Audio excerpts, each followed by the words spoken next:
ශ්‍රී මහා බෝධියේ ප්‍රධාන කපුවා. කපුවා ගැන මතක් කරකොට ඉබිමස්, ගෝණමස්, කබල්ලෑමස්, මුවමස්. ජීවි ඉබ්බන් 6 දෙනයි, ඉබි බිත්තර 16යි. මේ ඔක්කොමත් එක්ක රිටිගල වනජීවි අඩවි වනජීවි එකෙන් ඇවිල්ලා ඇරෙස්ට් කරා.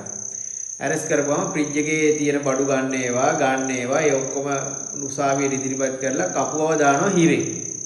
කපුවව හිරේ දාලා ඊට පස්සේ දැන් කපුව අපමත නිදහස් වෙලා ඉන්නේ. ඊළඟට දැන් කපුවගේ ඊළඟ නඩු තීන්දුව ඊළඟ නඩු වාරේ වෙනකොට දැන් මේ දවස් 2කට විතර කලින් නඩුවේදී කපුව මොකද කරන්නේ? ජනාධිපති නීතිඥ කෙනෙක් කොළඹින් ගෙන්නලා දැන් අනුරාධපුරයේ උසාවියේදී කියනවලු ශ්‍රී මහා බෝධීන් වහන්සේ ගාව පූජාවකටලු මේ ඉබි මස් ටිකයි මේ මසොයි මේ ජීවි ඉබ්බොයි ඉබි බිත්තර ටිකයි තියාන හිටියේ කියලා. ඉතින් ඔන්න ඔය වගේ පුදුම කතා. මොකද මේ ඇයි මේ වගේ වෙන්නේ? මේවා ගැන මේ අපි තවම දුරටත් අපි මොකද ඒක ගැන කතා කරාට පස්සේ එකපාරම දැල්ලක් වගේ සිද්ධිය වෙනවා. ඊට පස්සේ මිනිස්සුන්ට මතක නැහැ. ඊට පස්සේ මේ කට්ටිය මොකද කරන්නේ? යටින් එක එක ප්‍රෝග්‍රෑම් හදනවා. දැන් කපුවා ඒ වෙලාවේ පිළිගත්ත තමන් මේ කණ්ඩ තමයි මේ ෆ්‍රිජ් එකේ මෙහෙම දාගෙන හිටියේ කියලා. දැන් ජනාධිපති නීතිඥ කෙනෙක් සල්ලි දීලා අනුරාධපුරට එක්කන් ඇවිල්ලා දැන් කියනවලු රුවන්වැලිසෑය මේ ශ්‍රී මහා බෝධීන් වහන්සේ ගාව පූජාවකට ගෙනාවු මේ මස් ටිකයි මීබ්බෝ ටිකයි තමයි මේ ඉන්නේ කියලා. පූජාවකට ගෙනාවේ.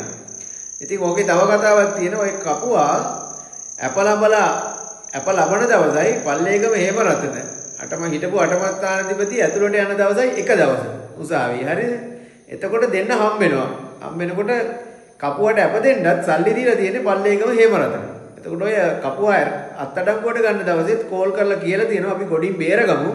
මේක අත්අඩංගුවට ගන්න තරම් ලොකු දෙයක් නෙවෙයි මේ මස් තියෙන එක කියලා. හරිද? ඔය කට්ටියගේ මස් තියෙන ඒවා, පාටි දාන ඒවා, ශ්‍රී මහා බෝධිය වදින්න 9න් පස්සේ ලක්ෂයක් ගන්න ඒවා, ඇතුලෙන් බෝගලයක් ගන්නවා නම් ලක්ෂ 3ක් ගන්න ඒවා. ඕවා VIP ගියපු කට්ටිය දන්නවා. සාමාන්‍ය මිනිස්සු දන්නේ නැහැ. සාමාන්‍ය මිනිස්සුන්ගේ ඇත්තටම තියෙන්නේ භක්තියක් විතරයි. නමුත් අපි ඇත්තටම දැක්කනේ පල්ලේ ඔය දැන් ඔය කපුවා ප්‍රධාන කපුවා මසුත් එක්ක අහු වෙන කතාව. ඔන්න දැන් කපුවා කියනවලු පූජාවකට තමයි මේ බඩු තියාන හිටියේ කියලා. එතකොට පල්ලේගම හේම රතන කියන ගෑනු ළමයාගේ කතාව. අටම ස්ථානාධිපති කෙමින් අයින් කරා, ඇරස් කරලා හිටියා, අප දුන්නා, අප මත නඩුව යනවා. පල්ලේගම හේම රතන කියන්න පුළුවන්. ඔය කෙල්ල තමයි බලහත්කාරයෙන් ඇවිල්ලා මාව පටලවලා මට මේ කරපු විපත්තිය කරේ ඔය ගෑනු ළමයා කියලා. අන්තිමට ඔය ගෑනු ළමයා වරදකරුවෙක් වෙන්න පුළුවන්. ඔය අහිංසක අවුරුදු 11 12 අහිංසක ගෑනු ළමයා. එතකොට කපුවා දැන් කියනවා මේ ශ්‍රී මහා බෝධියේ පූජාවකට තමයි ඉබ්බෝ ටිකයි, කබල්ලෑ මස් ටිකයි, බුවමස් ටිකයි, ගෝණමස් ටිකයි ගෙනාවේ කියලා.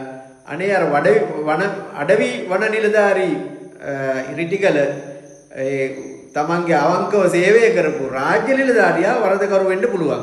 ඔන්න ජනාධිපතිතුමනි අනුර දිසානායක ජනාධිපතිතුමනි, එතකොට අධිකරණ පද්ධතිය අධිකරණ ඇමති තුමනි ඔන්නව බලන්න. මොකද ඔයගෙන් තමයි රජය මේ ඔය දේවල් වලින් තමයි රජය විවේචනය කරොත් මිනිස්සු විවේචනය කරන්නේ. මොකද ඔයගෙන බලන්න. මොකද අපි පැහැදිලිවම දැක්ක මස් ටික. අපි පැහැදිලිවම දන්නවා මේ සිදුවීම් ටික. ඊට පස්සේ රුවන්වැලිසෑයේ චූඩාමාණික්‍ය මාරු කරපු එක රුවන්වැලිසෑයේ මැණික් ටික ගැන අහනකොට දැන් කියනවා මේ අවුරුදු 20කට විතර කලින් නායක හාමුදුරු නමක් කීවලු අකුණක් ගහලා රත්තරන් දන්වල ටික කැඩුනා කීවලු, මැණික් ගල් ටික ගැලවුණා කියන පරිවිඩියක් ආවා කීවලු. ඒ කාලේ අකුණක් වැදුනා කීවලු කොතට අකුණට වැදුනට පස්සේ මැණික් ගල් ගැලවිලා විසි වුණා කියනවා. දැන් මැණික් ගල් නැති වෙලා තියෙන දැන් ගොඩක් කල් කියන කතාවක් තමයි දැන් කියන්නේ. ඉතින් මේ දේවල් මොකද අපේ බෞද්ධයාගේ මුදුන් මල්කඩ බදු ස්වර්ණමාලී චෛත්‍ය රාජානන් වහන්සේ මේ විපත් වෙන්නේ මේ කොත මාරු කරපු එක. මේ වීදුරු කොතක් තියෙන්නේ. හරි කොත දානකම් මේ ලංකාවට විපත්.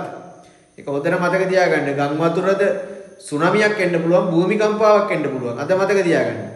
එතකොට විවිධ මේ රජයවල වුණත් මේ වගේ ප්‍රශ්න ඇති වෙන්නේ, ගැටුම් ඇති වෙන්නේ, ආගමික ගැටුම් ඇති වෙන්නේ.